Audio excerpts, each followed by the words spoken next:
Sir, I am putting together an expedition to an island, possibly a Skull Island. Would you be in? No, I would rather go to Kong Island, which is legally distinct from Skull Island. You see my reasons. I understand completely. For copyright purposes, we will only refer to this as Kong Island. Yes, yes. And on this island, are there Kongs of a monarchical variety? There will certainly be a Kong. Hmm. Weird that you would name the island after a singular entity when, like, reptiles seem to outnumber it. Listen, buddy, I didn't name the island. Don't quote me. Don't quote me on that. I am merely a humble film director in the employ of the Deke Company. So, do you have is that why you sound vaguely like Inspector Gadget? It has transformed into that, hasn't it? Inspector Kong. Go, Gadget! Uh, war helicopter! Shoot Kong off the building. Go, Gadget, human sacrifice. Have you ever seen the original King Kong? Yeah. It's definitely a classic. I'm personally partial to the Peter Jackson version, though. I love the Peter Jackson version.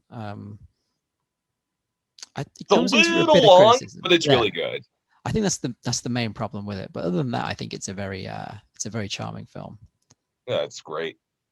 I love Jack Black. I love when Jack Black gets a chance to be like a real actor. I think he's really good in that role. You know who should have been in that role? John Candy. I can really see that, honestly. That would have been one of his post 90s serious roles, I think. But no, Jack Black is good in that movie. Yeah. Good cast. And I think this cartoon was meant to maybe it was too early to coincide with it. When did this come out? I think it's about 5 years too early. Yeah, King Kong, the Peter Jackson one was 2005, and I think this was more 2000. Yeah, it's 2001. 2001. Okay. Yeah, that makes it's a little early. It also strikes me as like vaguely Canadian. I don't know if you got that vibe. Sort of, yeah. It had It's kind of hard to. It's got that sort of pseudo Bruce Timm style that every cartoon around this point in time seemed to adopt. Right.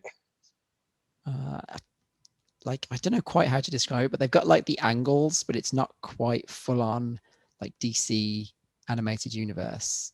They're trying to do some sort of angular style, like to simplify it and make it easier, I guess. Yeah, angular radical teenagers is what kind of the genre of Canadian cartoon I feel like this is. Yeah, I feel like I've seen all of these designs before, basically. Oh, yeah. Like, nothing in this struck me as being original. All the characters look like somebody else from some other series. And giving lie to the truth, Scott McNeil is in this, of course. He is the surfer guy, right? I think that's what it sounds like to me. Yeah, that's his surfer. So he's Kong. He's Kong and he's Tannenbaum, the surfer guy, according to Wikipedia. Okay. I guess we should explain the concept of this series. Yeah, so this ostensibly takes place after the events of King Kong, in which our main character dude, I feel like his name's like Jake or something. Jason. His grandmother is a scientist who has been doing extensive research on not Skull Island, Kong Island. Yep. And I don't feel like they do a great job of exposing this, but the villain says something to the effect of, "You've recreated Kong," which suggests to me that this is a clone of the King Kong who died in New York. Yes, I guess so. Within that first pilot episode, our villain, I think the funniest thing that happens in this whole show is that we have this bizarre mustachioed villain who tries to steal her research, gets only his hand in a vat of acid, and then a building falls on him. Yes, Professor De La Porta. Yes. Who very, very clumsily in the opening scene goes just like, ah, puts his hand in a bunch of acid. But to be fair, he was being confronted by a giant ape at the time. It's just, but it's just my hand, yeah. my hand in particular. Yeah. And he flails around like a crazy person, knocks everything over, and causes an enormous explosion, which he inexplicably survives. And then I also like how this is like, it opens in the past with a young Kong and a young Jason, and then it flashes forward to the future right after the house explodes, and we've just been hearing this guy talk, and you hear him talk again, like immediately in the future as this professor wearing gloves, and you're like, well, that's him. Like, there's no mystery. The camera's like right on the gloves too. Yeah. Like, the funny thing to me is that he's like, don't you remember me? And he like slips off the glove, and they're like, oh my gosh, as if him like burning his hand is the only thing that happened to him that day, not that he was in an explosion as well. Like, yeah. Oh, it's that moron who put his hand in the bowl of acid. It's Owen from Gargoyles testing the cauldron of stone. Just yeah. If Owen put his hand in there by accident and went, oh no, and just like flailed around and blew up Xanatos' headquarters. I've let go of your grandma, and now my hand!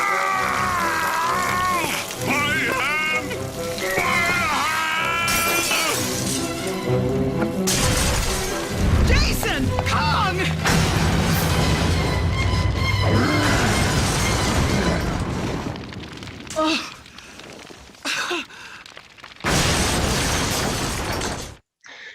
this De La Porta guy has some degree of immortality, because he seemingly dies at the end of this pilot as well.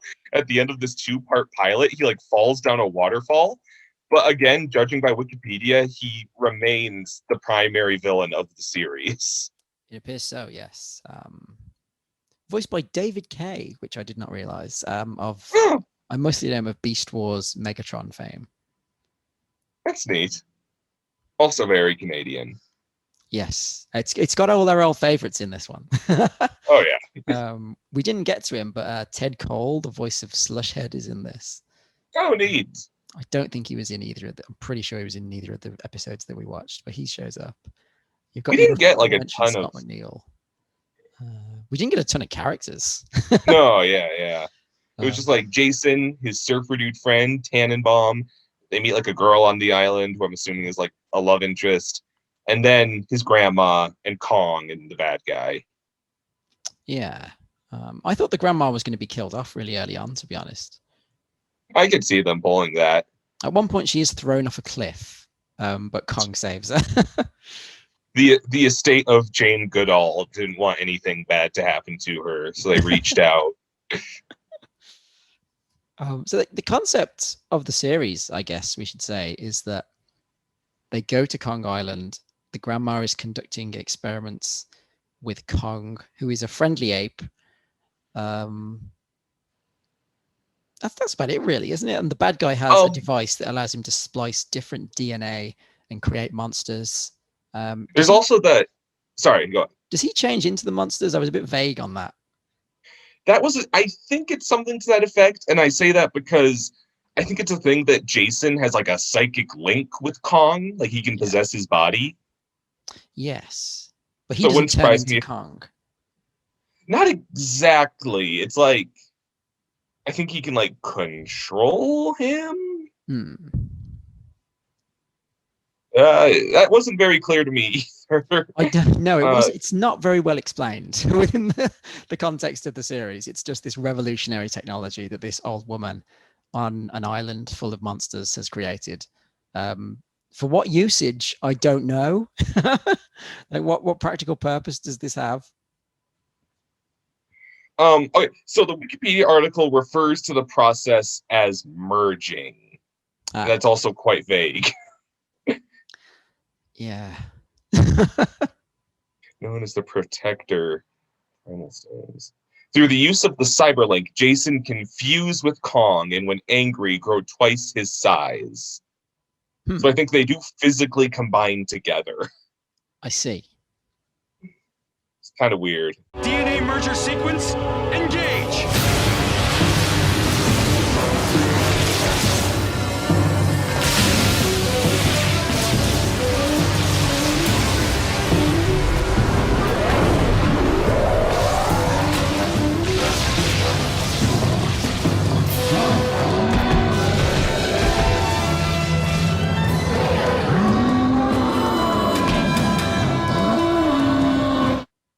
The bad guy, they pull the whole trope of the bad guy being the hero's like college professor and using that connection to help him get to Kong Island. And I think the funniest thing to me is that his evil plan is to get Jason to send an email asking for his grandma's permission to bring another guest in the form of the bad guy. And the bad guy intercepts the email and deletes it so she doesn't get it, which in essence is doing nothing and just coming along anyway. Yeah. I like the references to cyberspace. More people should say cyberspace these days. It's obviously something people said back in the year 2000, although I have no memory of that being the thing. People say cyberspace a lot in this, and the web. The web, it was a big scary thing at that point. I guess so, yeah. Internet, the web.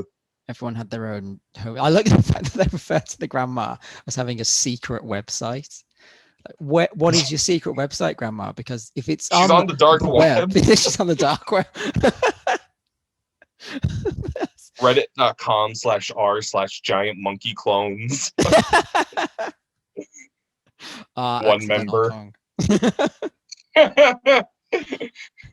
It kind of reminds me of when I was first watching Buffy the Vampire Slayer, and there was like that internet demon episode from the first season, and the kids of Sunnydale would refer to going on the internet as jacking in.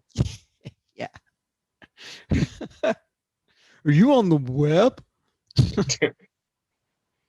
was surfing the web. Did you get that through internet mail? Internet, eh? I really want to know the answer to this question I have. If only I could Google it in some kind of engine for searching. It would have been Ask Jeeves back then. Oh, yeah. If only I could ask a butler man who lived in my house. But I can't do that. Can I? Oh, man. Do we have anything more to say about Kong, the animated series? I feel like I don't, strangely enough. They talk a lot about pineapple pizza for some reason. It's like, I wish I had a pineapple pizza. Really specifically. Just with pineapple on it? It's like his catchphrase. It's another one. I could see like flipping it on if it were on, but I don't think I'm going out of my way for it. No, I don't. I think for me, like, it just looks so bland as a series. In terms of animation, just there's nothing exciting to look at on the screen. I think the scripts are fine. I think it's a decent idea if you're going to do a Kong animated series around that time. But I Kong think himself, I feel like to work as a design needs a little more edge. He's just very, very like smooth and like a little too blue, kind of boring looking in this. He's very generic looking. He doesn't. Yeah. He neither looks terrifying nor like they don't really animate him as though he's his own character. It's just like he's a gorilla sidekick rather than the star of the show that you would expect him to be. Right. I wonder if when he was cloned, they like intentionally like removed his libido so he wouldn't like take another woman and climb up another building. Like scientifically neuter him. They wanted Kong to be less problematic. Yeah. Like we can't handle that in the kids' cartoon. The lusting, the anyway. So would you recommend Kong the animated series? Would you recommend it to who's a good Godzilla villain? We're going Jack Black. I have nothing interesting to say about Kong. Would you recommend it to Jack Black? Yeah, I guess. Why not? I'd say Jack Black, check out this adaptation of Kong that's like years after your character, and he's a clone in this one. And then he would transform into his own kaiju form, which is a massive panda, and go set out to fight him. Very good. Was that a yes or a no? It's an ending. That's enough. It's an ending. That's enough. I'm dreading the reviews, I'll tell you that. Seems like a good note to end. What kind of show you got for us, Mr. Burns? Well, the ape's going to stand around for 3 hours or so. Then we'll close with the ethnic comedy of Dugan and Dershowitz. Sensational.